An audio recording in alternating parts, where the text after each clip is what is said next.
14 Perşembe gününün ilk dakikaları ve moderatör gece İstanbul'da yükseltilmeye çalışılan bir tartışmanın haberiyle devam ediyor. Validebağ korusu etrafında şekillenen tartışmaya Üsküdar Belediye Başkanı Hilmi Türkmen'den net bir yanıt geldi. Hilmi Türkmen, orada yapılacak caminin inşa edileceği arsanın tapusu ve ruhsatını göstererek bütün iddiaları yalanladı.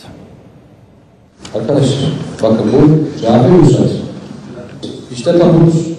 Önce ruhsatı, ardından tapuyu gösterdi. Üsküdar Belediye Başkanı Hilmi Türkmen, Validebağ korusu üzerinden yapılan tartışmaları bitirdi. Bunlar sahte çevrecilik, bilin ya, sahte çevrecilik, sahtekar çevrecilik yapıyorlar. Çevreyle alakası yok. Bunlar Çamlıca Camii'ne de karşı çıktılar. Üsküdar'da tansiyon, Validebağ korusunun hemen yanındaki bu boş arazi yüzünden yükselmişti. Üsküdar Belediyesi'ne ait Altunizade Rauf Paşa sokak üzerindeki alana mahalle sakinlerinin çoğunun talebi üzerine mescit büyüklüğünde bir butik cami yapılması planlanmış. Tamamen hayırseverlerin yardımıyla yapılacak caminin inşası için bölgeye getirilen iş makinesini gören bir grup yeşil alan talan edilecek iddiasıyla ortalığı birbirine katmıştı.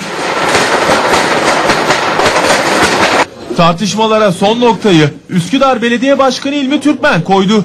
Türkmen caminin konuyla ilgisi olmadığını söyledi. Tapu ve ruhsatı gösterip cami projesinin detaylarını anlattı. Biz burada ruhsatlı, projesi tasdikli cami yapıyoruz.